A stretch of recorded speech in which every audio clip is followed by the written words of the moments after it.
Officer Oliver Grant walked into a small Vermont pharmacy with his canine, expecting nothing more than coffee and a quiet morning.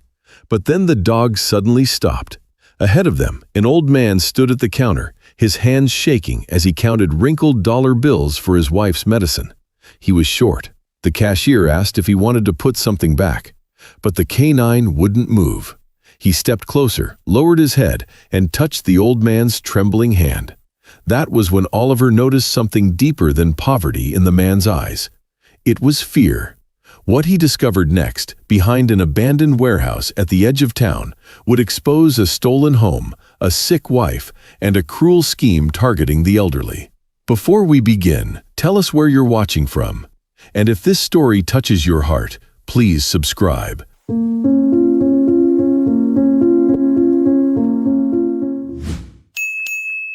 On a bitter late autumn morning in Brindlewick Falls, Vermont, cold mist clung to the roofs, and yellow leaves scraped along the sidewalks like tired little messengers. Officer Oliver Grant turned his patrol car onto Hawthorne Street, just as the town was beginning to wake. Brindlewick Falls was the kind of place that looked peaceful from a distance, with old brick storefronts, narrow church steeples, and maple trees bending over the roads like ancient guards. But Oliver had served long enough to know that quiet towns could hide loud suffering. Oliver Grant was 42, a canine officer with the Brindlewick Falls Police Department.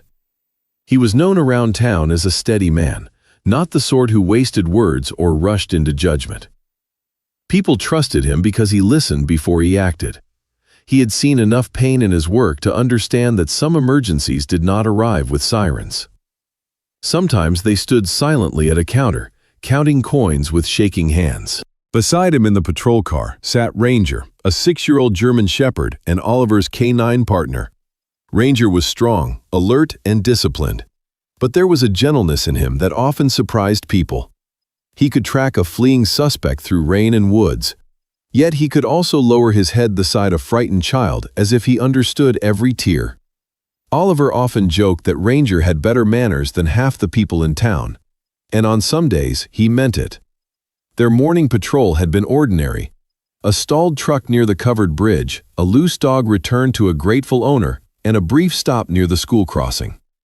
By mid-morning, Oliver needed coffee, and Ranger needed a few minutes out of the vehicle. That was how they ended up outside Ellis Family Pharmacy, a small corner drugstore with green awnings, fogged windows, and a brass bell above the door. The pharmacy had stood in Brindlewick Falls for nearly 40 years. Its owner, Maggie Ellis, was 68, a widowed pharmacist who knew half the town by name and the other half by their prescriptions. She had silver hair, quick hands, and a way of speaking that could be firm and kind at the same time. To many older residents, Maggie was more than a pharmacist. She was the person who noticed when someone missed a refill, lost weight, or stopped smiling. Oliver stepped inside with Ranger at his left side. Warm air rolled over them, carrying the scent of paper bags, cough drops, floor polish, and coffee from the small pot Maggie kept behind the counter. The bell gave a cheerful ring that felt almost too bright for the gray morning outside. Maggie looked up from arranging a row of pill bottles. "Morning, Officer Grant. Morning, Ranger." Ranger gave a polite wag of his tail, just enough to acknowledge her without breaking discipline. Oliver smiled faintly. "Morning, Maggie. Busy already?" "Flu season waits for no one," she said. "Not even a handsome police dog." A young cashier named Lily Parker, 19 years old and working part-time while attending community college, stood at the front register. She was helping an elderly customer at the counter, though her face carried the nervous look of someone trying to be patient while a line slowly formed behind him. Oliver moved toward the coffee shelf near the side aisle. He picked up a bag of dark roast, then added a pack of mints and a small box of dog treats Maggie kept near the register. Ranger noticed the treats, of course. His ears moved slightly, but he kept his posture perfect. "Don't start negotiating," Oliver murmured. Ranger looked straight ahead, innocent as a church window. Oliver almost laughed. It would have been a small laugh, but it faded before it fully arrived. Ranger had stopped walking. The change was subtle, but Oliver felt it immediately.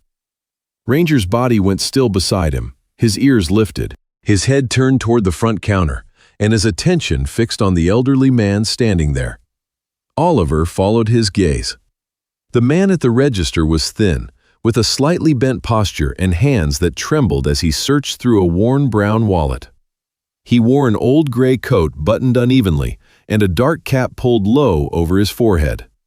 His shoes were clean but badly worn. Everything about him suggested a man who had spent years making do with less than he needed. This was Walter Green, though Oliver did not know his name yet. Walter was 79, a retired watch repairman who had once owned a tiny shop near the old train station. Now he stood under the pharmacy lights, counting folded bills and coins as if each one had been carved out of his pride. Lily looked down at the register screen, then back at him. "I'm sorry, sir," she said gently. "You're still short." Walter blinked as if the words had taken a moment to reach him. "How much?" $11.40. A small silence followed. It was not the kind of silence that filled a room. It was the kind that made one person feel alone in a room full of witnesses. Walter looked down at the items on the counter. 2 prescription bottles, a small packet of medical gauze, and a bottle of over-the-counter fever medicine. Nothing luxurious, nothing extra, nothing that looked like it could be given up without a cost. Behind him, a man in a work jacket shifted his feet. A woman holding a basket looked toward the door and sighed softly. No one said anything harsh, but impatience has its own voice. It taps shoes, it clears throats, it makes kindness feel like an inconvenience. Walter's fingers tightened around the wallet. "I thought it would be less," he said. "The doctor changed one of them last week. I must have misunderstood." Maggie had stopped arranging the bottles. Her eyes moved from Walter's face to the prescriptions, then to the line behind him. Oliver saw something pass across her expression. Not surprise, recognition. Lily lowered her voice. "Would you like to put something back for now?" Walter stared at the medicine. His mouth opened slightly, then closed again. He seemed to be doing a kind of math that had nothing to do with dollars. Which bottle mattered most? Which symptom could wait? Which pain could be endured? Which risk could be taken? Ranger made a quiet sound deep in his chest. It was not a growl meant to warn. It was softer, troubled, almost like a question. Oliver rested a hand lightly on Ranger's back. "Easy," he whispered. But Ranger did not look at Oliver. He kept watching Walter. Walter reached toward one of the prescription bottles, then stopped. "I can leave the fever medicine," he said, "and maybe the gauze. My wife needs the heart medicine first." His voice stayed polite, but something in it trembled. Not weakness, humiliation. The kind that comes when a man has lived a long life, worked hard, paid taxes, fixed clocks for neighbors, remembered birthdays, buried a son, cared for a sick wife, and still found himself unable to buy medicine at a counter while strangers waited behind him. Oliver set his items down and stepped forward. "I'll take care of it," he said. Walter turned quickly, startled. His pale eyes searched Oliver's face with immediate resistance. "No, officer, that's kind of you, but I can't let you do that." "You're not letting me do anything complicated," Oliver replied. His voice was calm and low. "You're buying medicine. I'm paying at the same register, that's all." Walter shook his head. "I don't take charity." Ranger stepped forward then, slowly and carefully, until he stood beside Walter's leg. He did not jump or crowd him. He simply lowered his head and touched his nose gently against the old man's hand. Walter froze. For a moment, everyone seemed to pause with him. Even the impatient man in the work jacket stopped shifting. Walter looked down at Ranger, and the hard line of embarrassment in his face softened. His fingers opened a little, and without seeming to decide it, he let them rest against Ranger's fur. "Well," Walter whispered, "you're a fine fellow." Ranger's tail moved once. Oliver nodded to Lily. "Ring it all up." Lily looked relieved. Maggie came closer, watching Walter with a concern she no longer tried to hide. The register beeped softly as Lily scanned the items again. Oliver paid before Walter could argue further. When the receipt printed, Walter stood motionless for a second, as if the small mercy had left him unsure where to put his gratitude. He took the bag carefully with both hands. "Thank you," he said. The words were simple, but they carried a weight that made the air feel warmer and sadder at the same time. "My wife, Eleanor, she's waiting at home. She's been very sick. I only came out because she needed these today." Oliver's expression changed, not dramatically, but enough for Maggie to notice. "Do you have someone helping you too?" Walter looked away. "We manage." That answer told Oliver more than a long explanation would have. "I'm Officer Oliver Grant," he said, "and this is Ranger." Walter gave a faint, tired smile. "Walter Green. My wife used to say I could fix any clock in town except the one that kept making me late." Maggie gave a soft laugh, but her eyes were damp. The joke was small, old, and brave. It stood there like a candle trying to stay lit in a drafty room. Walter tucked the medicine into his coat as if protecting something precious. "I should go. Eleanor worries if I'm gone too long." He nodded once, thanked Oliver again, and hurried toward the door with a speed that did not match his age. The brass bell rang above him, and cold air slipped into the pharmacy as he stepped back into the gray morning. Ranger turned and watched through the fog glass. Oliver watched too. Outside, Walter moved down the sidewalk with his shoulders hunched against the wind. One hand pressed over the medicine inside his coat. He looked less like a man going home and more like a man racing against something unseen. Behind the counter, Maggie folded her arms. "That's the third one this month." Oliver looked at her. "Third what?" "Older customer. Short on medicine. Not just a few coins short. Suddenly short in a way that doesn't make sense." She glanced toward the door Walter had used. "People who never missed refills are cutting pills, skipping doses, asking what they can live without." Lily stood quietly by the register, her earlier nervousness replaced by guilt. "I didn't know what to do." "You were kind," Oliver said. "That matters." But his eyes remained on the window. Ranger's ears stayed forward, his body still, his gaze locked on the sidewalk long after Walter had disappeared around the corner. Oliver knew that look. Ranger had sensed more than embarrassment, more than worry over a bill. There had been fear under the old man's politeness, a shadow tucked behind every careful word. Oliver picked up his coffee and the forgotten box of dog treats. For once, Ranger did not even glance at them. Maggie lowered her voice. "Something's wrong in this town, Oliver." Oliver looked toward the street, where the wind carried leaves across the curb like scraps of an old warning.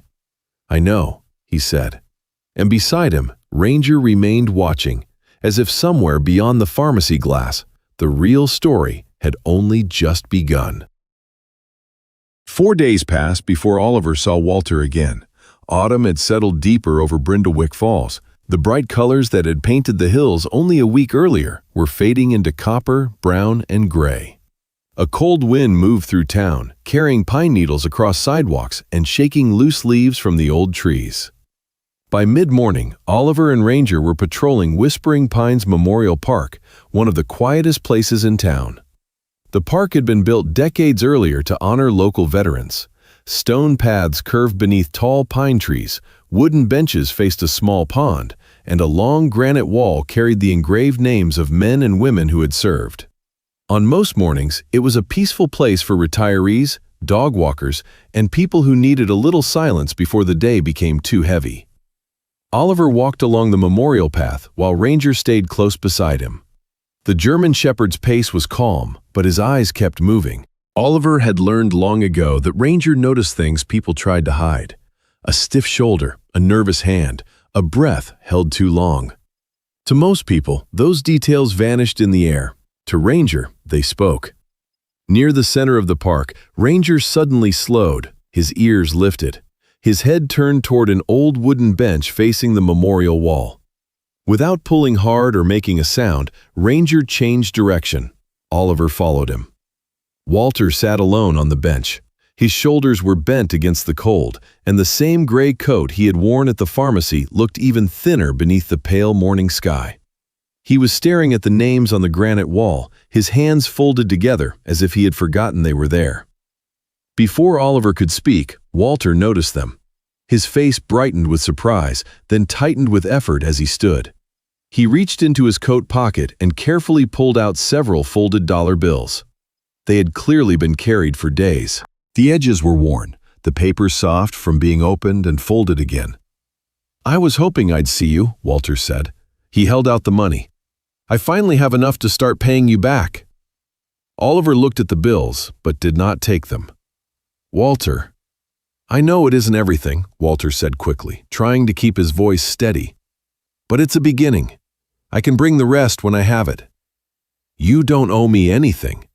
Walter's expression became quiet but firm. "I do. A man should pay what he owes." Oliver understood then that the money was not really the point. Walter was not trying to settle a bill. He was trying to hold on to the last pieces of dignity life had not taken from him. He had the look of a man who had worked, saved, sacrificed, and still found himself standing in front of strangers, short on medicine for the woman he loved. Ranger walked forward and sat beside Walter instead of beside Oliver. Walter looked down at him and gave a tired smile. "I think your partner disagrees with you." Oliver smiled faintly. He usually does. A quiet moment passed between them. Wind moved through the pine branches overhead. Across the pond, two ducks drifted through the dark water, leaving soft ripples behind them. Oliver sat beside Walter on the bench. "How's Eleanor?" he asked. Walter folded the money slowly. His smile faded, though not completely. "She's resting today. The medicine helped." "I'm glad. She's been trying to convince me she'll be strong enough to bake pumpkin pie before Thanksgiving." Walter gave a small laugh, but it carried sadness underneath. "Truth is, she gets tired just walking across the room now. But she smiles every morning. Says if she can still smile, then she's still winning." Oliver let the words settle. Some pain did not need quick answers. It needed room. "Do you have family nearby helping you?" Oliver asked. Walter's eyes lowered. "We had family." The sentence ended there. It did not close like a door. It fell like one. Before Oliver could ask more, a woman's voice carried across the path behind them. She was speaking into a phone, low at first, then sharper with fear. "No, that can't be right," she said. "The brochure said it was protected." Oliver turned slightly. An elderly woman stood near the edge of the memorial garden, gripping her cell phone with both hands.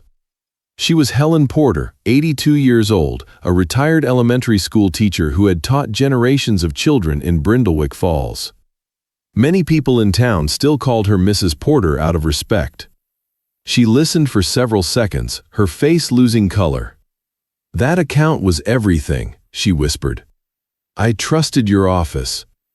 The call ended. Helen lowered the phone and stood very still, as if the ground beneath her had shifted but nobody else could see it. A younger man walking a Labrador greeted her kindly as he passed. She forced a smile, then sat on a nearby bench once he was gone. Walter watched her with a sorrowful look. "Poor woman," he said. "You know her?" Oliver asked. "Everyone knows Mrs. Porter. She taught half this town." Oliver looked from Walter to Helen.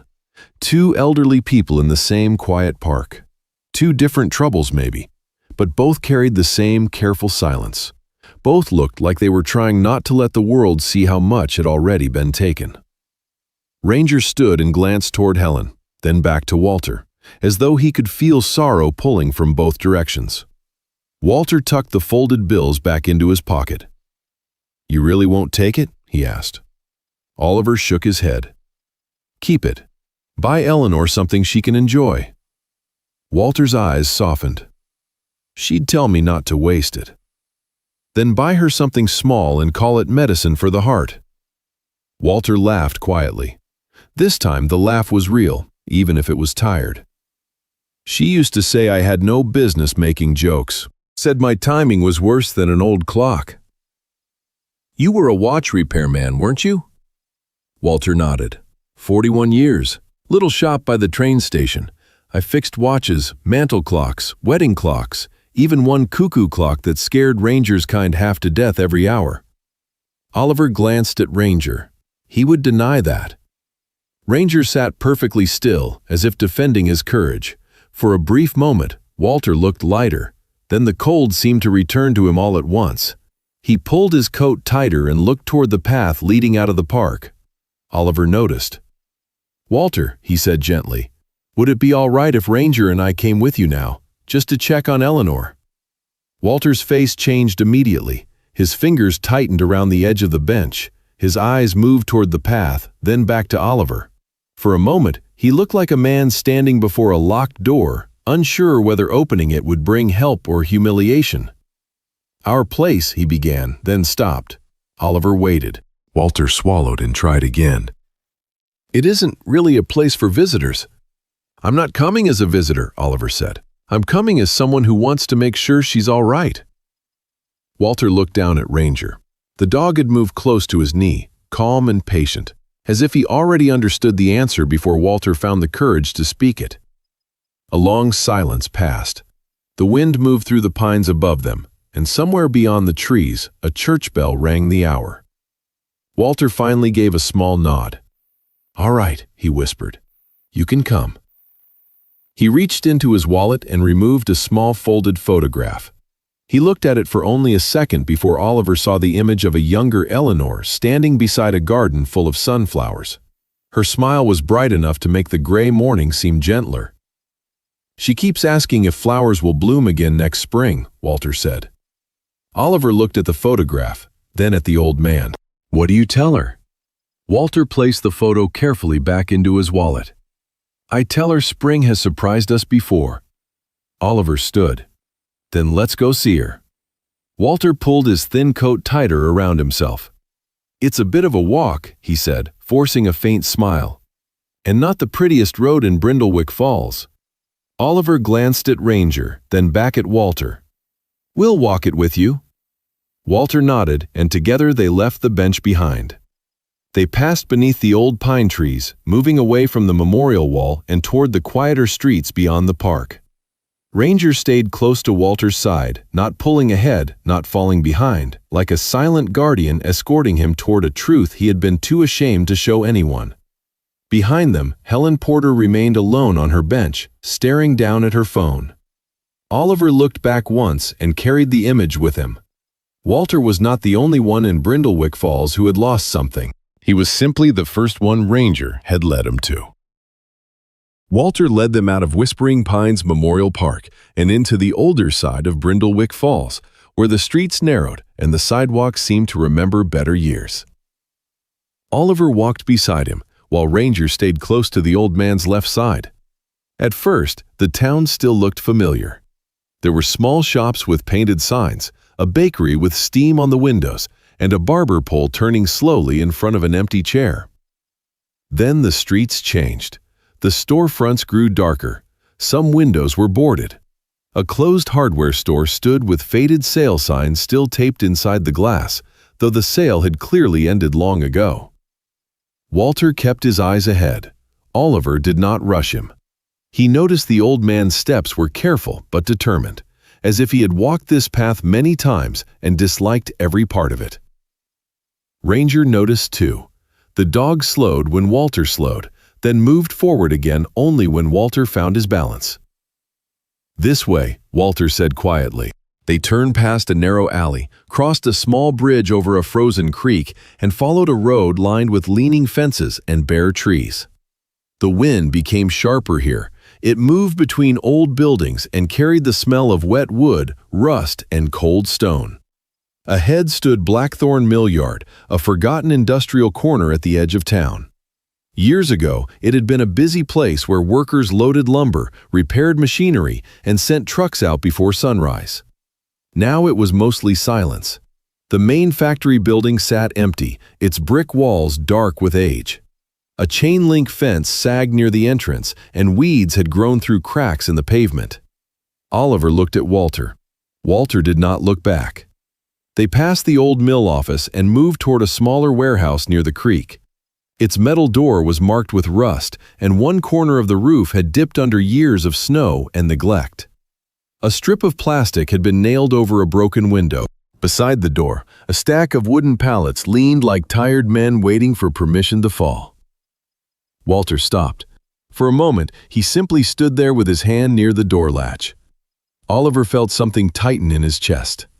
"Walter," he said gently, "is this where Eleanor is?"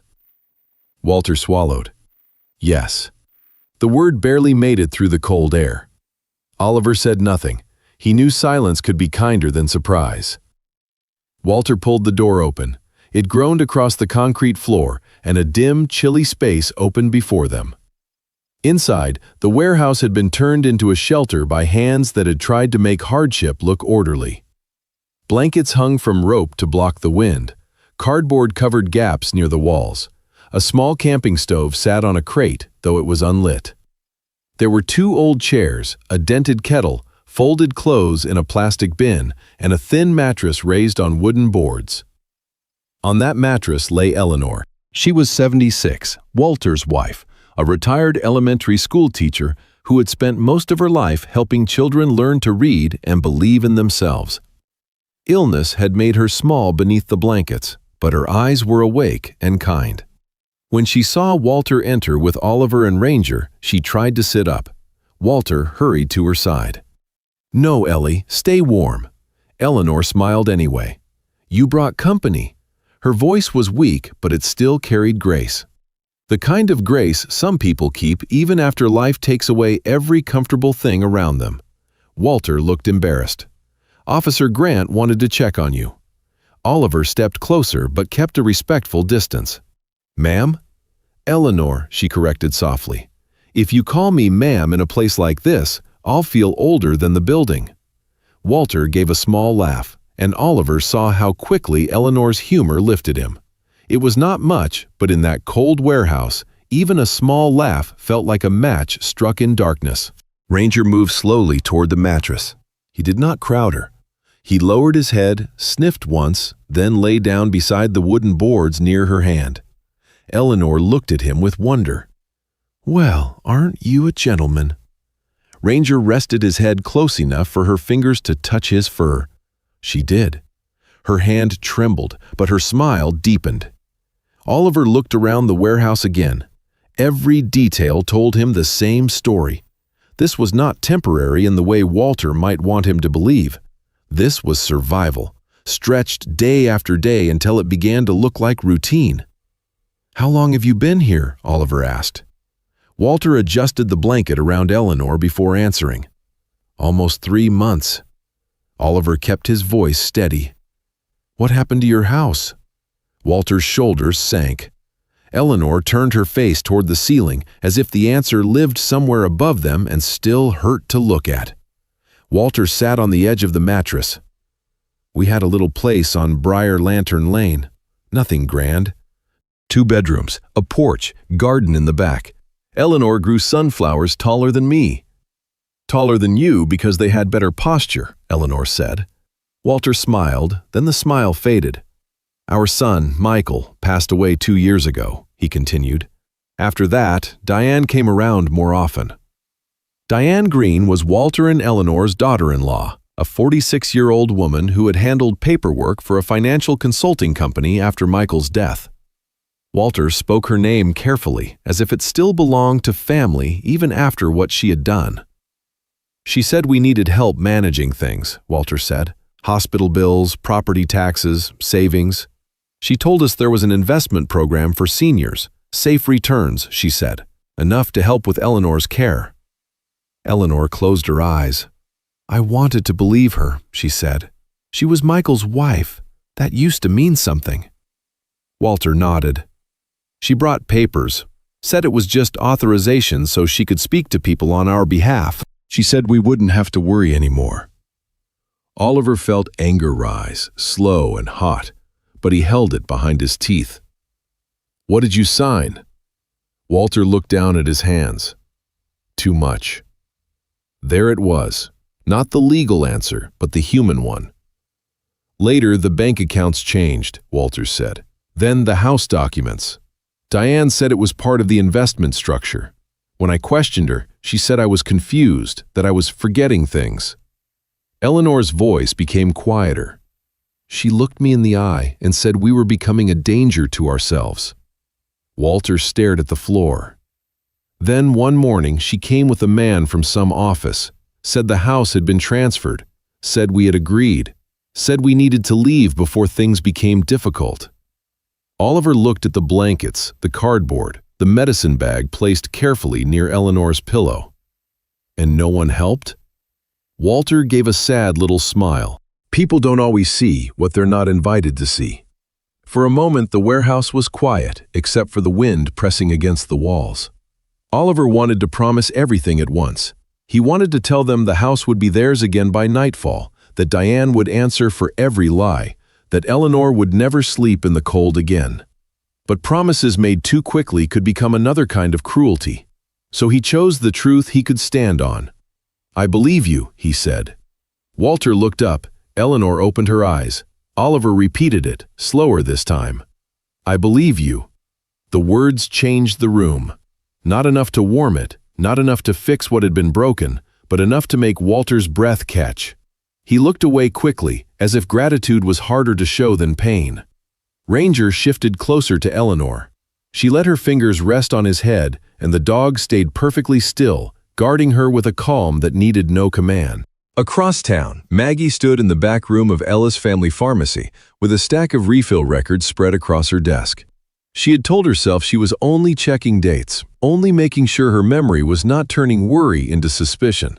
But the pattern was there. Helen Porter had reduced her heart medication 2 months ago. Mr. Alvarez had stopped filling his blood pressure prescription. The Morrison sisters had asked whether one bottle could be shared between them, though Maggie had firmly told them it could not. Then she saw the same phrase written on 3 customer notes from earlier conversations. Senior Investment Program. Safe Retirement Growth. Silver Harbor. Maggie sat back in her chair, her hands still on the papers. The little pharmacy felt colder than it had that morning. In the warehouse, Oliver took one more look at Walter and Eleanor. "I'm going to ask some questions," he said. Carefully, the right way. Walter nodded, but fear crossed his face. "Diane knows how to make things look proper." "Then we'll look closer," Eleanor smiled faintly. "Officer Grant, you sound like a man who has already made up his mind." Oliver glanced at Ranger, still lying beside her like a loyal shadow. "I think Ranger made it up first." For the first time since they entered the warehouse, Walter laughed without trying to hide the ache behind it. Outside, the wind moved over Blackthorn Mill Yard, rattling old metal and dead leaves.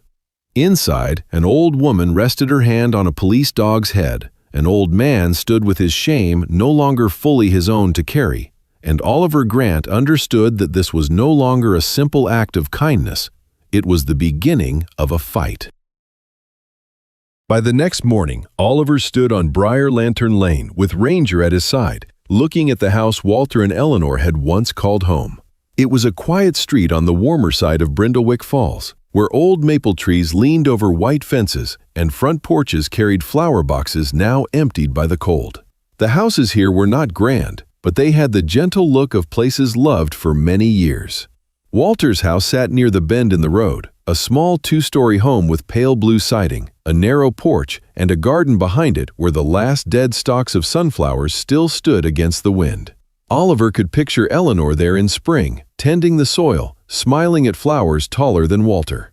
That image made the locked front door feel even colder. A real estate sign stood in the yard. For sale. The words were clean, bright, and cruel. Oliver stepped closer to the sign and read the small print beneath the agent's name. The listing was handled through a company called North Star Home Brokers. In smaller lettering below that was another name tied to the sale paperwork. Silver Harbor Growth Group. Ranger sniffed near the edge of the porch, then paused by the front steps. He did not bark. He simply looked back at Oliver with the steady patience of a partner waiting for the next command. Oliver made a few calls from the sidewalk. First to the county property office, then to the Brindlewick Falls station. The answers came slowly, but they came. The deed had been transferred. The signatures were filed. The paperwork showed Walter and Eleanor had granted financial authority to Diane Green, then approved the sale process through investment management documents. On paper, it looked clean. Too clean. Oliver had seen lies before. The careless ones were easy. The dangerous ones arrived wearing good shoes and carrying folders. A silver sedan pulled up along the curb just after noon. Diane Green stepped out as if she had expected someone to be there and had already practiced what she would say. Diane was 46, Walter and Eleanor's daughter-in-law, and she worked as a client relations advisor for Silver Harbor Growth Group. She wore a tailored coat and carried a leather folder against her chest.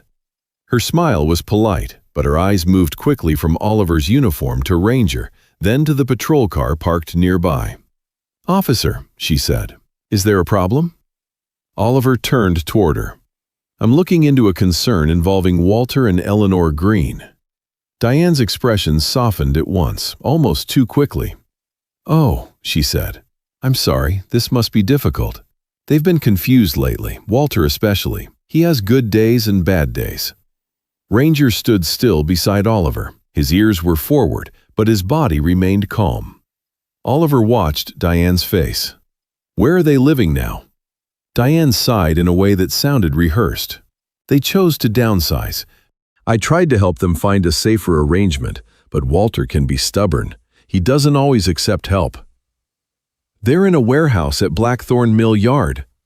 For the first time, Diane's smile faltered, only for a second, then it returned. "That can't be right," she said.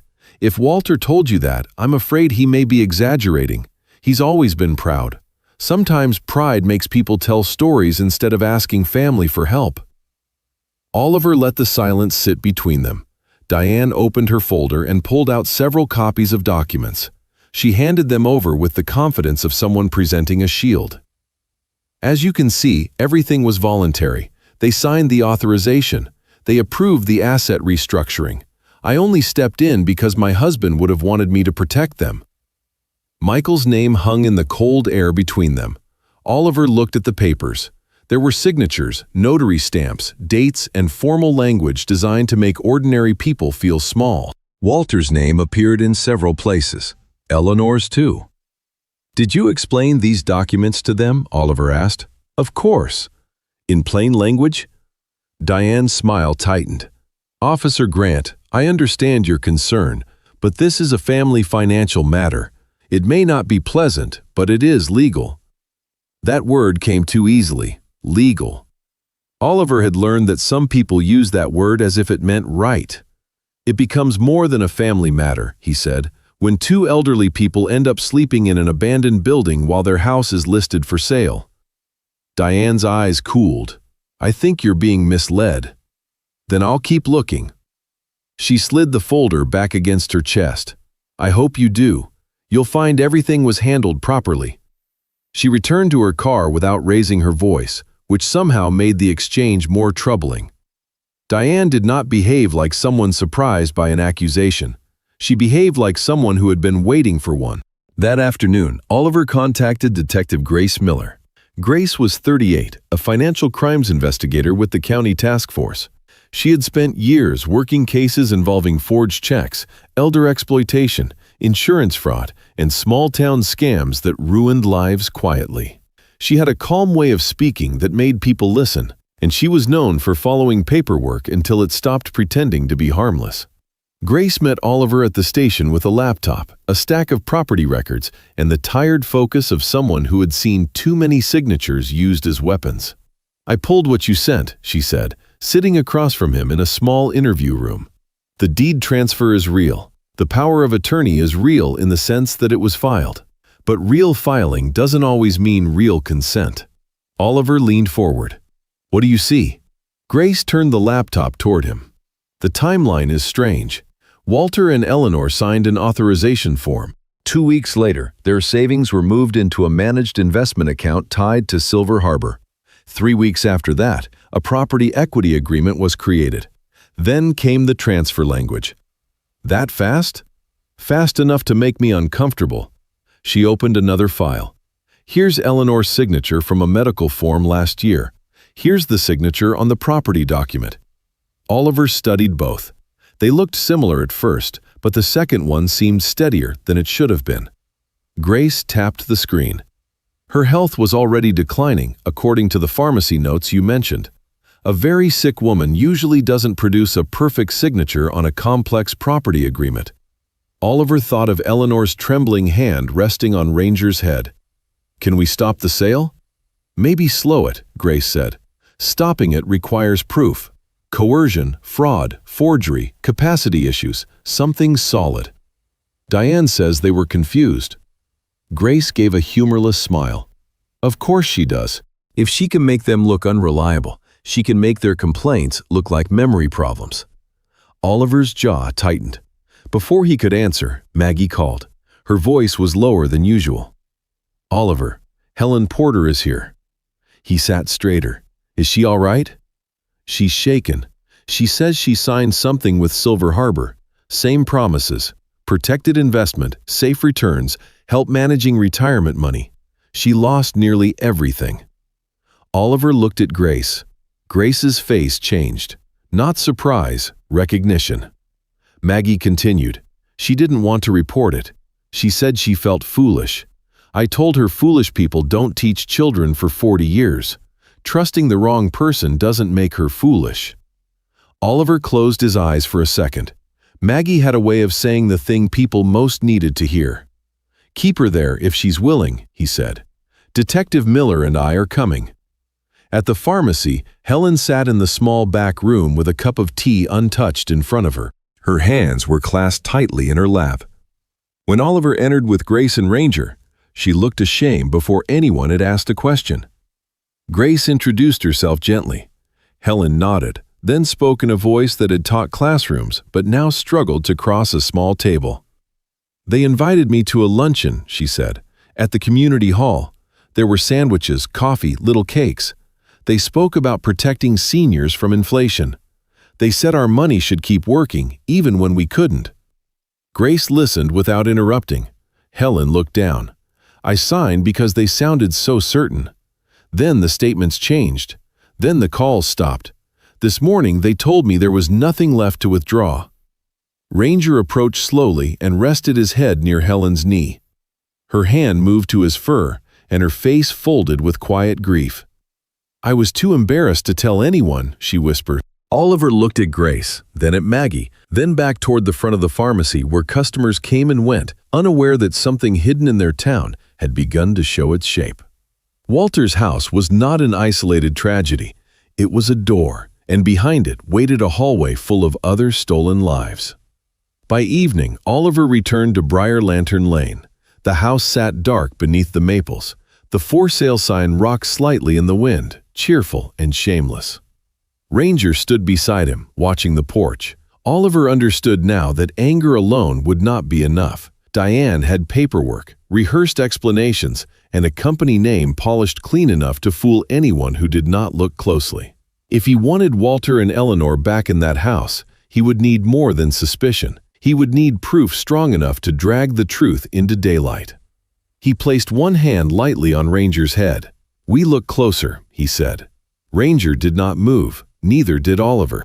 Across Briar Lantern Lane, the stolen house waited in the cold, holding its silence like a witness not yet ready to speak. The next 2 days changed the shape of the case. What had begun with one old man short on medicine became a quiet map of fear spreading through Brindlewick Falls. Oliver, Grace, and Ranger followed the name Silver Harbor Growth Group from file to file, house to house, and memory to memory. On paper, the company looked respectable. Its brochures spoke of safe retirement growth, protected assets, and dignity for seniors. The words were soft, almost comforting.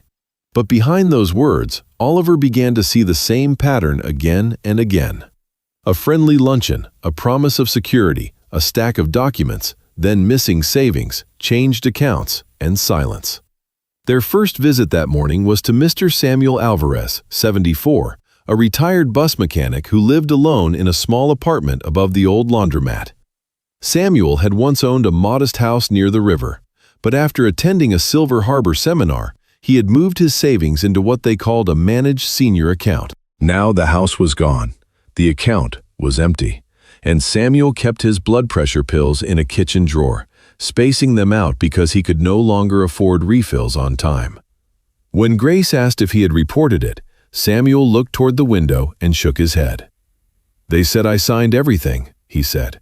"They said if I made trouble, they could prove I was unstable. I don't have children nearby.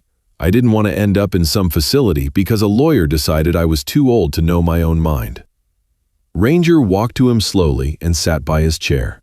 Samuel tried to smile, but when Ranger rested his head against the old man's knee, the smile broke apart. Samuel placed one hand on the dog's head and looked away as tears filled his eyes.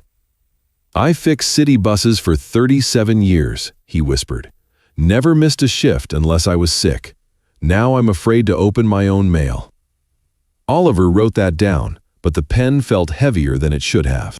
After Samuel came the Morrison sisters, Beatrice and Ruth, 78 and 81, retired seamstresses who lived together in a narrow yellow house near the church. Beatrice did most of the talking because Ruth had lost much of her hearing. They had attended a Silver Harbor luncheon because the invitation promised free advice for older homeowners. They had gone for the sandwiches, Beatrice admitted with a shy laugh, and stayed because the speaker made them feel clever for planning ahead.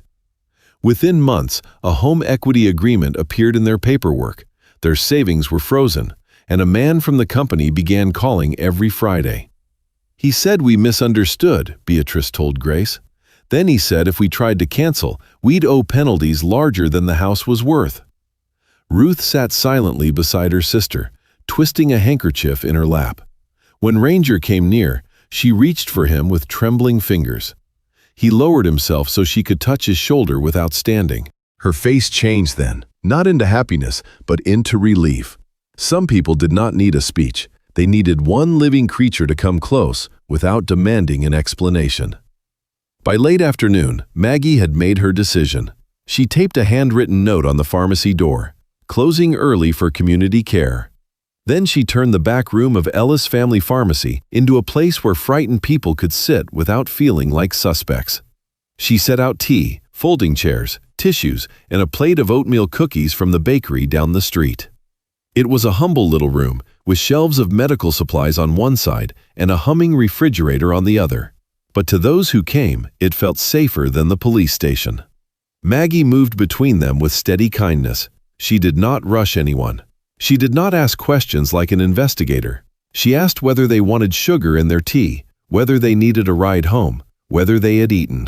And because she treated them like neighbors instead of victims, they began to speak. Helen Porter came first, then Samuel, then the Morrison sisters. By evening, 2 more arrived. One was George Whitcomb, 83, a former postal worker who had lost part of his pension savings after signing documents he thought were only for consultation. The other was Linda Carver, 76, a retired nurse who had been told her small cottage would be placed into a protective trust, only to discover her name had been quietly removed from important papers. Each story had different details, but the bones were the same. Silver Harbor invited them in with warmth. Silver Harbor buried them in paper. Silver Harbor made them afraid to ask for help. Grace listened carefully and collected names, dates, calls, copies of brochures, and fragments of letters. The evidence was still thin in places, but the pattern was no longer invisible. Oliver stood near the door with Ranger, watching people who had spent months carrying shame alone finally realize the shame had never belonged to them. At one point, Linda Carver looked at Oliver and said, "I was a nurse for 40 years. I cared for people at the end of their lives. I should have known better." Oliver answered gently, "They didn't fool you because you were foolish. They fooled you because they practiced being trusted." The room went quiet after that. Maggie looked down at the table, pressing her lips together as if holding back her own emotion. Grace stopped writing for a moment. Even Helen lifted her eyes. Those words seemed to loosen something in the room. George Whitcomb cleared his throat. "There are more of us," he said. Grace looked at him. "How many?" George shook his head. "I don't know, but I heard names at those luncheons. People from the Veterans Hall, people from the senior choir, folks from the church breakfast." "And they haven't come forward?" Oliver asked. George gave him a sad look. "Some are scared, some are embarrassed. Some still think if they stay quiet, the company might give something back. Ranger moved through the room as if he understood the work better than anyone. He paused beside each chair, calm and patient. When someone cried, he did not startle. When someone could not speak, he waited. His presence turned difficult confessions into something slightly less lonely. Later, after the last visitor left, Maggie locked the pharmacy door and leaned against the counter. The street outside was dark now, and the green awning shifted softly in the wind. "This has been happening right in front of me," she said. Oliver shook his head. "No, it was happening behind fear. That's different." Maggie looked toward the back room where empty cups and crumpled tissues remained on the table. "I kept seeing people skip medicine. I thought prices were crushing them. I thought maybe families weren't helping. I never imagined someone was doing this to them on purpose." Grace closed her folder. "That's how these groups survive. They don't just take money, they isolate people. Then they make the victim feel responsible for being trapped." Oliver thought of Walter in the pharmacy, trying to decide which medicine Eleanor could live without. He thought of the warehouse, of cardboard against the cold, of Eleanor's hand resting on Ranger's head. Then he thought of Briar Lantern Lane, where a for sale sign stood in front of a house that still remembered sunflowers. "They stole more than accounts," he said. Grace nodded. "They stole choices." Maggie's voice lowered. "And time. At their age, time matters more than anything." No one answered quickly because everyone knew she was right. Oliver walked to the front window and looked out at Brindlewick Falls. The town seemed peaceful under the streetlights. A few cars passed. A couple left the diner laughing. Somewhere nearby, a church bell rang the hour. To most people, it was an ordinary evening in a small Vermont town. But Oliver now knew there were elderly people behind those curtains who were afraid to answer the phone, afraid to open letters, afraid their own signatures had become traps. Ranger came to stand beside him. Oliver rested one hand on the dog's back. "We keep going," he said. Grace joined him at the window. "Tomorrow, we start matching names to documents. If Diane connected even half these people to Silver Harbor, we'll find the trail." Maggie folded her arms, tired but certain. "And I'll keep the back room ready." Oliver looked at her. "You don't have to." "Yes," Maggie said, "I do." There was no grand speech after that, only the quiet understanding that a town's kindness had finally begun to organize itself. The elderly who had once been silent were still frightened, but they were no longer scattered. Their stories had found one another. Their shame had begun to lose its grip. And somewhere in the growing pile of names, receipts, brochures, and trembling testimonies, Oliver could feel the first real crack forming in Silver Harbor's polished walls. The next morning, Blackthorn Mill Yard looked colder than before.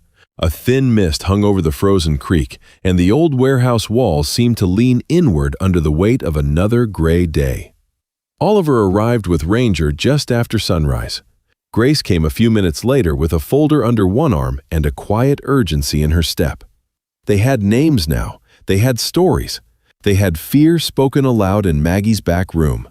But stories needed proof, and proof was often hidden in the places people had stopped believing mattered. Walter was already awake when they entered the warehouse. Eleanor rested beneath a blanket, her breathing soft but tired. Ranger went to her first, as he always did now, and lowered his head beside the mattress.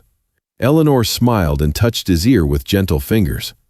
"You're early, Officer Grant," she said. "Walter said he still had some old papers here," Oliver replied. Walter nodded from beside a stack of plastic bins. "I kept things. Too many things," Eleanor would say. "I said organized people keep records," Eleanor corrected softly. "You kept memories, rubber bands, and broken clock springs." Walter gave a small smile. "All useful in the right hands." They began sorting through what little the couple had managed to bring with them after leaving Briar Lantern Lane. There were folded clothes, old bills, a few photographs, medical papers, and a battered metal tin filled with buttons. Oliver handled everything carefully. Grace made notes. Walter watched as if each object being touched brought back a room, a season, or a life that had been taken from him. Then Walter stopped. His hand rested on a wooden box tucked beneath a folded coat. It was dark brown, scratched at the corners, with a small brass latch dulled by age. "My watchmaker box," he whispered. Oliver looked at him. "From your shop?" Walter nodded. "I thought I lost it."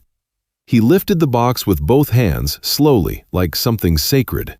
When he opened it, the faint smell of oil, dust, and old metal rose into the cold air.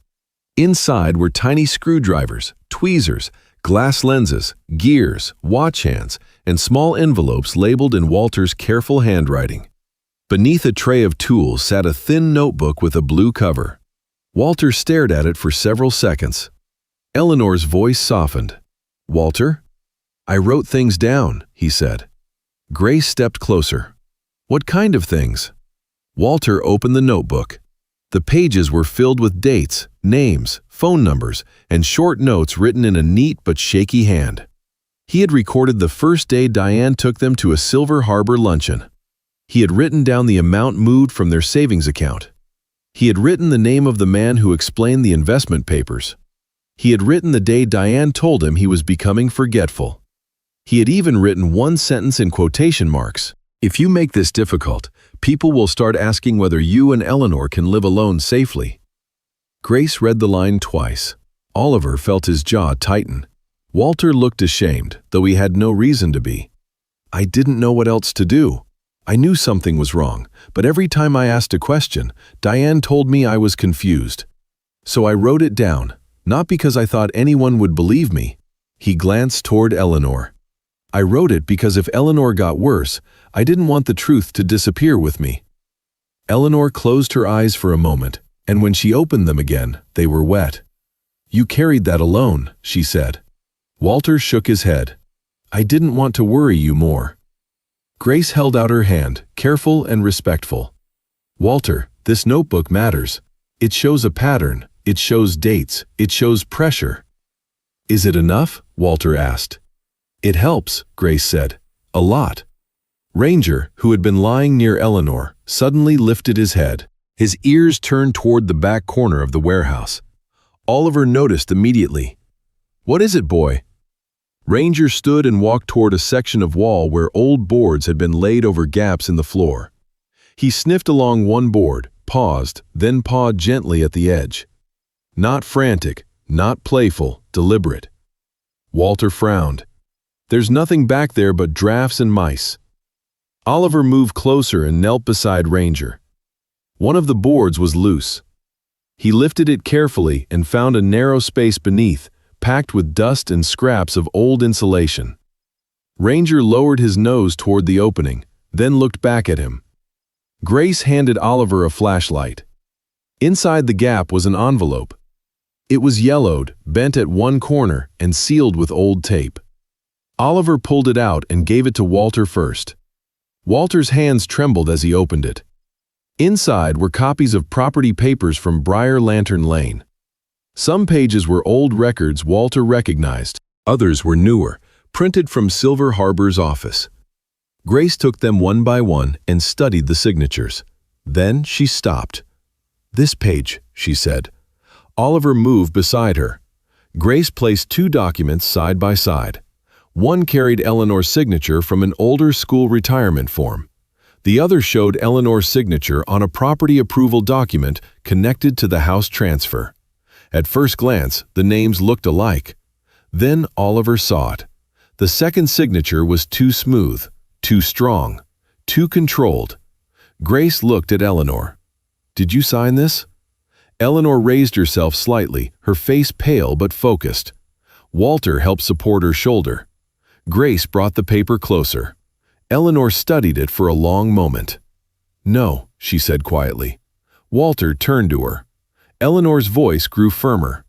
"No, I never saw this page." Grace's expression sharpened. "Then we may have forgery." The words seemed to change the air inside the warehouse. For weeks, Walter and Eleanor had been treated as if their memories were the problem, as if their pain was confusion wearing old clothes. Now, for the first time, the papers themselves had begun to betray the people who used them. Oliver looked at Walter. This is what we needed. Walter's face did not brighten all at once. Hope came slowly to him, cautious as a bird landing on a windowsill, but it came. "You mean," he began. "I mean Grace can push harder now," Oliver said. "We can take this to a judge. We can ask for a deeper investigation." Grace was already placing the notebook and papers into protective sleeves. "I'll request a warrant for Silver Harbor's local office. The notebook, the possible forged signature, and the matching stories from the other victims give us a stronger foundation." Walter sat down beside Eleanor, as if his legs had finally remembered how tired they were. Across town, Maggie's pharmacy filled quietly after closing time. Helen Porter sat near the back table with Samuel Alvarez, the Morrison sisters, George Whitcomb, and Linda Carver. Maggie had placed tea in paper cups and set a small lamp near the window, so the room felt less like a meeting and more like someone's kitchen. Helen was the first to speak. "I'll give a statement," she said. Samuel looked at her, surprised. Helen folded her hands. "I spent my life telling children to tell the truth even when their voices shook. I suppose I should follow my own advice." Beatrice Morrison reached for her sister's hand. "We'll speak too." One by one, the others nodded. Maggie stood by the counter, listening. She did not smile exactly, but something in her face eased. These people had entered her back room carrying shame like winter coats soaked with rain. Now they were beginning to set those coats down. When Grace arrived later with the news from the warehouse, the room became very still. She explained only what she could, careful not to promise too much. But she told them there was new evidence, a notebook, dates, documents, a signature Eleanor said was not hers. Helen covered her mouth with one hand. Samuel whispered, "So we weren't imagining it." "No," Grace said, "you weren't." That sentence did more than comfort them. It returned something, their own trust in their minds. Back at Blackthorn Mill Yard, Oliver helped Walter secure the loose board again. Eleanor had fallen asleep, one hand resting near Ranger's neck. The dog stayed completely still, as if guarding not only her body, but the fragile hope that had entered the room. Walter stood beside Oliver near the door. For the first time since Oliver had met him, the old man looked directly into his eyes without apology. "I thought no one would ever believe us," Walter said. Oliver looked toward the mattress, then at the watchmaker box still open on the crate. Sometimes truth waits in small boxes. Walter gave a quiet laugh. "That sounds like something Eleanor would put on a church bulletin. She'd probably make it sound better." She would. The wind pressed against the warehouse wall, but inside, the cold no longer felt quite as complete. The notebook lay safely in Grace's folder. The forged page had been found. The first witnesses were ready, and Walter Green, who had spent months shrinking beneath shame, stood a little straighter as if some invisible weight had finally shifted from his shoulders. Oliver stepped outside with Ranger at his side and looked across the abandoned mill yard. The road ahead would still be hard. Diane would deny everything. Silver Harbor would hide behind offices, signatures, and polished words. But now there was a crack in the wall, and through that crack, light had begun to enter. The warrant came through just after sunrise. By then, Brindlewick Falls was waking under a pale sky, and the offices of Silver Harbor Growth Group still looked harmless from the street. The building sat near the town square, above a bakery and beside a travel agency, with clean windows and a polished brass sign that promised retirement guidance with care. It was the kind of place older people might trust before they ever stepped inside. Oliver stood across the street with Ranger while Grace coordinated with the financial crimes team. Two uniformed officers waited near the side entrance, and a county evidence technician prepared boxes for records and computers. No one raised their voice. No one rushed. The quieter the operation, the harder it was for Silver Harbor to pretend surprise was innocence. Grace nodded once. They moved. Inside, the office smelled of coffee, printer ink, and lemon polish. A small table near the entrance still held wrapped pastries, beside a sign that read, "Senior Wealth Protection Seminar." Oliver looked at the words and thought of Helen, Samuel, the Morrison sisters, and Walter counting dollar bills for medicine. The kindness here had always been decoration. The trap had been underneath. A man stepped from the conference room with a tablet in his hand. His name was Preston Vale, 52, the regional director of Silver Harbor Growth Group. He was a financial advisor by title, polished in speech and careful in movement. He looked like a man who had spent years making bad news sound like opportunity. "Detective Miller," he said, reading Grace's badge. "May I ask what this is about?" Grace handed him the warrant. Records, devices, contracts, client lists, and communications connected to senior investment accounts, property transfers, and advisory agreements. Preston read quickly. His face remained calm, but his hand tightened on the paper. "This is unnecessary," he said. "We help seniors protect their assets." Oliver looked at the pastry table. "You have an interesting definition of help." Preston's eyes moved to Ranger, then away. Grace gave instructions to the team. Computers were photographed before being unplugged. File drawers were opened. Boxes were labeled. A locked cabinet in the rear office produced folders with names Oliver recognized: Helen Porter, Samuel Alvarez, Beatrice and Ruth Morrison, Walter and Eleanor Green. Then Diane arrived. She entered through the front door in a dark coat, carrying herself with the same careful control Oliver had seen on Briar Lantern Lane. But today, the control had cracks. Diane looked at the boxes, the officers, Grace, then Oliver. "What is going on?" she asked. Grace turned toward her. "Diane Green, we need to speak with you about Silver Harbor's client referrals and the Green property transfer." Diane's face tightened. "I already explained this. Walter is confused. Eleanor is ill. They signed willingly." Oliver did not answer at once. He watched her the way Ranger watched a closed door, patiently waiting for what hid behind it. Grace opened a folder. Walter kept notes, dates, names, payment amounts, and statements made to him. Eleanor also identified a signature on a property approval document as not hers. Diane gave a short, controlled laugh. "That is ridiculous. Walter writes everything down. It doesn't mean he understands it." "Several victims also identified you as the person who brought them to Silver Harbor events," Grace said. Diane's mouth closed. Preston stepped forward. "Our referral partners introduce seniors to legitimate planning services. That is all." A younger employee in the corner lowered his eyes. Ranger noticed. Oliver did too. The young man was Evan Brooks, 29, an administrative assistant at Silver Harbor. He handled client packets, scanned contracts, and scheduled seminar follow-up calls. He looked pale as he watched officers carry out boxes of files. He was not bold like Preston. He was not polished like Diane. He looked like someone who had told himself for too long that paperwork was not his responsibility. Oliver walked toward him. "Evan, right?" Evan nodded. "You know where the rest of the client files are?" Preston snapped. "He does not need to answer that without counsel." Grace glanced at Preston. "He can choose to cooperate." Evan swallowed. His eyes moved toward the hallway behind the conference room. "There's another office," he said quietly. Preston's calm broke. "Evan." The young man flinched but kept speaking. "It used to be storage. They moved the older accounts back there when complaints started coming in." Grace looked at Oliver. "Show us." Evan led them down a narrow hallway to a locked door. The office behind it was smaller, windowless, and colder than the rest of the building. Boxes were stacked along the walls. A copier sat unplugged in the corner. Ranger entered first, sniffing the air, then moved toward a low cabinet partly hidden behind rolled presentation banners. He stopped. His paw touched the cabinet door once. Oliver knelt. "Good boy."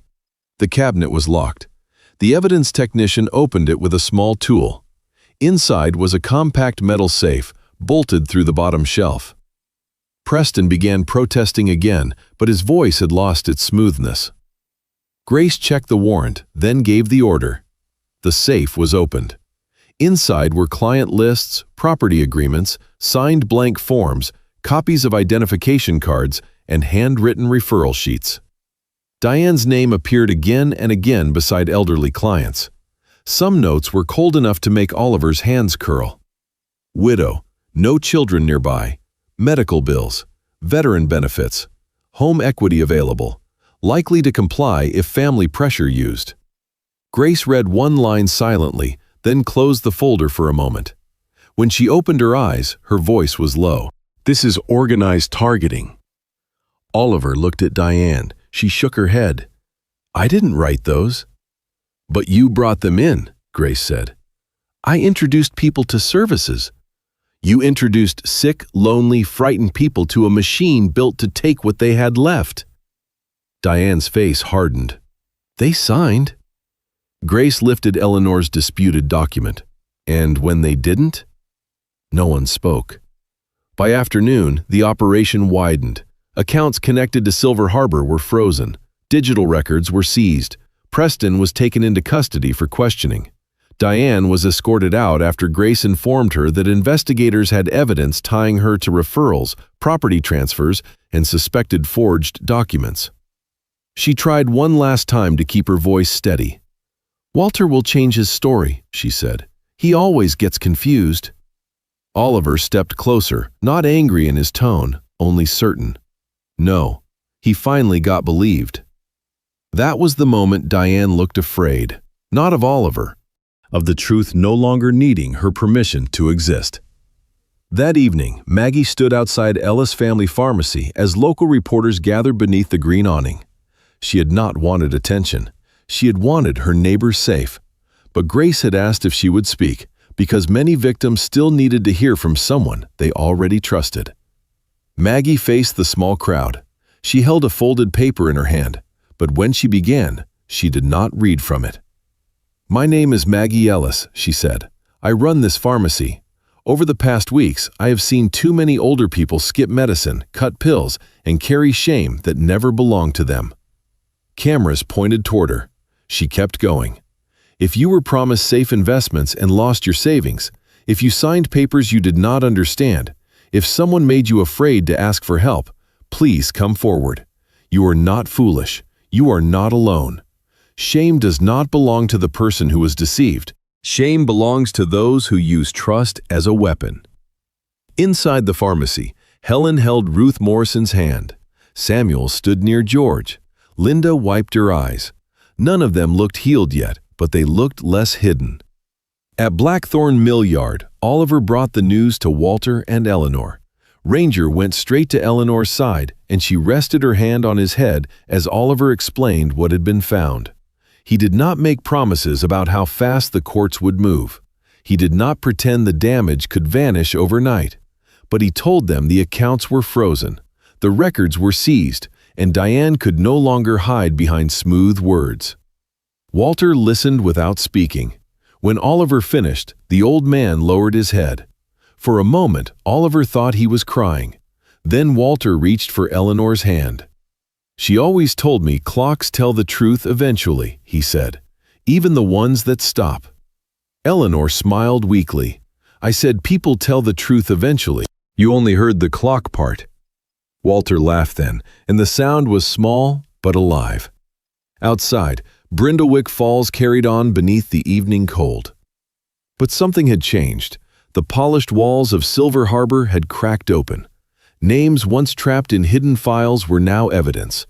Voices once buried under embarrassment were now testimony. And the people who had been chosen because they seemed easy to frighten had begun to stand together. Oliver stepped outside the warehouse with Ranger beside him. Across the mill yard, the wind moved through the old buildings, but it no longer sounded empty. It sounded like a town waking up. Several weeks passed before the house on Briar Lantern Lane finally opened its door to Walter and Eleanor again. The legal work had moved slowly, as legal work often did, but this time it moved in the right direction. The court froze the sale, reviewed the forged documents, and accepted the evidence gathered from Silver Harbor's hidden files. Accounts connected to the scheme were seized. Some of the stolen money was recovered.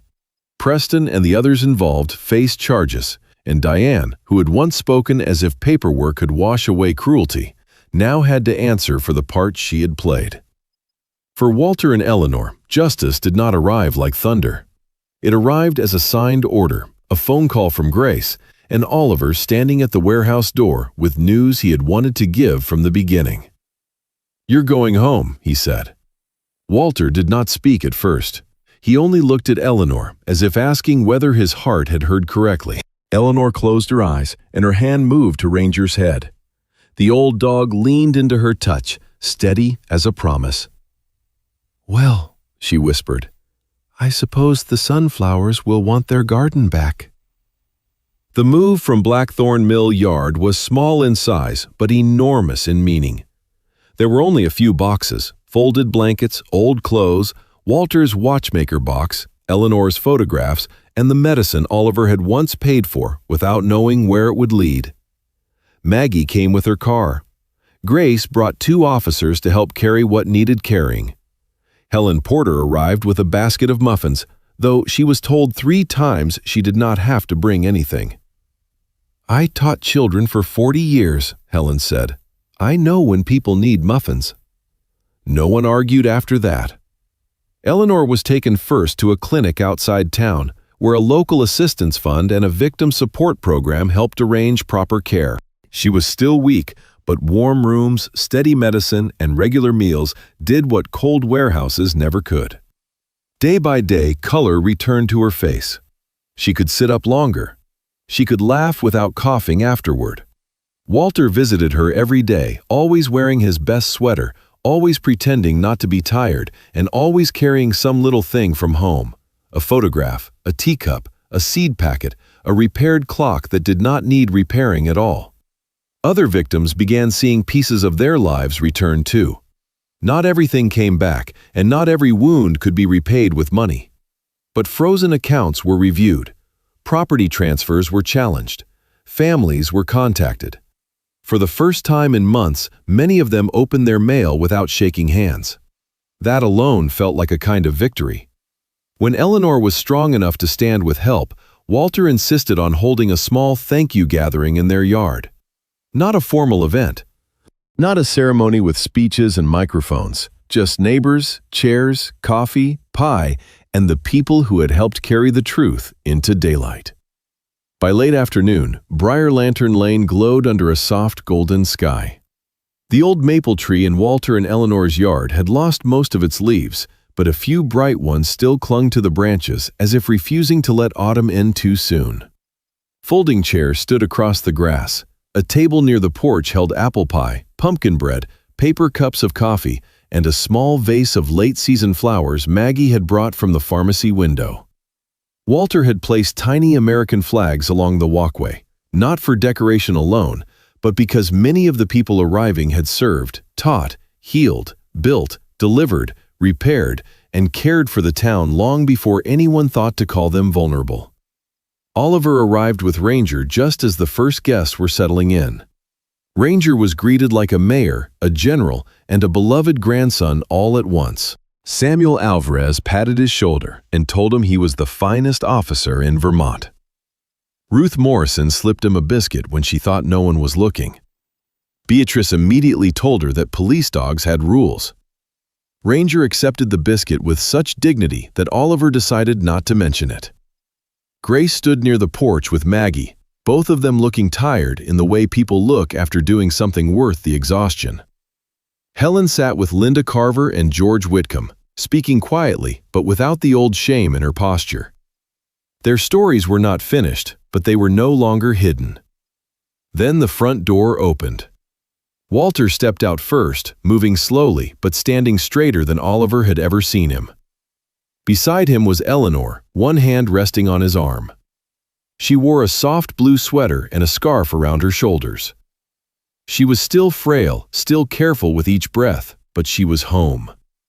That changed everything. The yard fell quiet. Eleanor looked at the people gathered there and smiled. "I see Walter invited half the town," she said. Walter cleared his throat. "Only the good half." "That explains why everyone brought pie," Maggie replied. Gentle laughter moved through the yard. It did not erase what had happened, but it made room for joy beside it. Walter helped Eleanor to a chair beneath the maple tree, then remained standing. He held a folded paper in his hand, but his fingers shook too much to read from it. After a moment, he lowered the paper. "I had something prepared," he said, "but Eleanor says I sound like a nervous bank manager when I read aloud." "She is correct," Eleanor said. More laughter, softer this time. Walter looked toward Oliver. "I don't know how to thank you properly," he said. "You paid for medicine that day. That was already more kindness than we expected. But you did not stop there. You saw what we were too ashamed to show. You believed us when the papers said not to. You gave us back our home, but more than that, you gave us back the feeling that we still mattered." Oliver looked down briefly. Praise had never sat comfortably on him. Walter turned toward Grace and Maggie. "You helped people speak when they thought their voices were gone."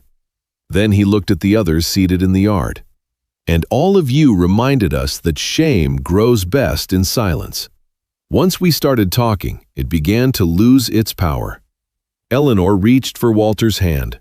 Ranger, who had been lying beneath the maple tree, rose and walked to her.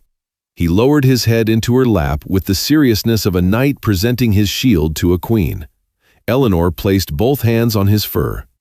"And this one," she said, "was the first gentleman to visit me in a warehouse and not complain about the accommodations." Oliver smiled. "He has low standards and a good heart."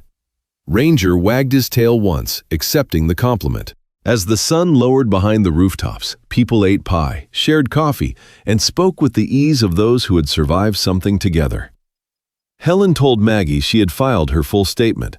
Samuel said he had refilled his prescriptions on schedule for the first time in months. The Morrison sisters argued sweetly over whether Ranger deserved a second biscuit. Grace received a call, stepped away, then returned with quiet satisfaction in her eyes. More charges had been filed. Walter heard the news and simply nodded. He did not look pleased in a bitter way. He looked relieved that truth had continued walking even after the first door opened. Near evening, Oliver stood by the edge of the yard and watched Walter help Eleanor take a few slow steps across the grass. They moved carefully, like two people crossing a bridge made of memory. The house behind them glowed with warm light. The garden waited for spring. The porch waited for morning coffee. The little blue home on Briar Lantern Lane was no longer a stolen thing. It was a returned promise. Maggie came to stand beside Oliver. "You know," she said, "all this started because Ranger noticed an old man at a pharmacy counter." Oliver looked down at Ranger, now resting under the maple tree while three elderly women admired him as if he had personally rebuilt the town. "No," Oliver said.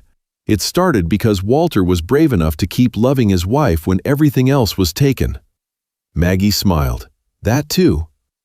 The last light of day spread across the yard, turning the fallen leaves gold.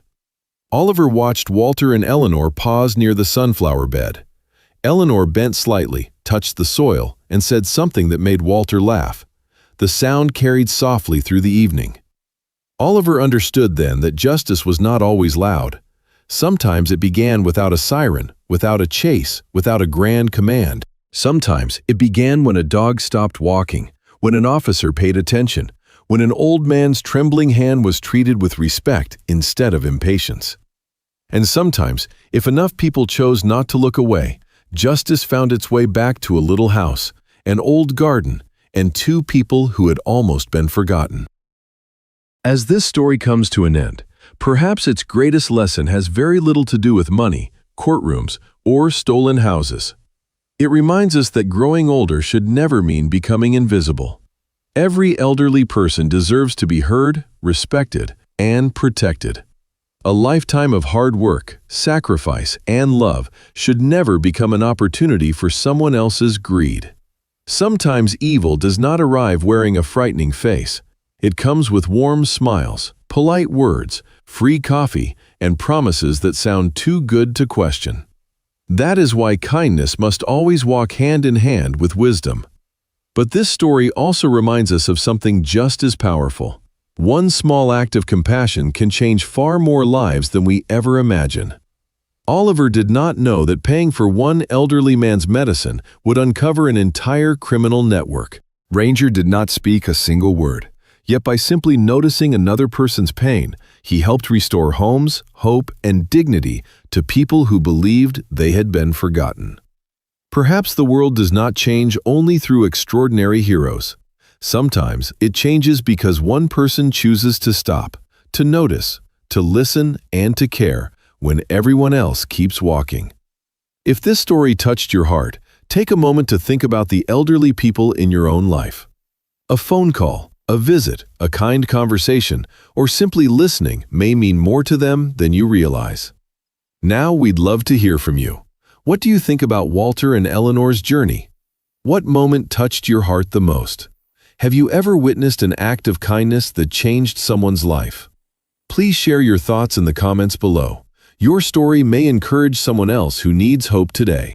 And if you believe compassion, courage, and second chances can still make this world a better place, don't forget to like this video, subscribe to the channel, and join us again for another unforgettable story. Until next time, take care of yourself, take care of those you love, and may kindness always find its way back to you.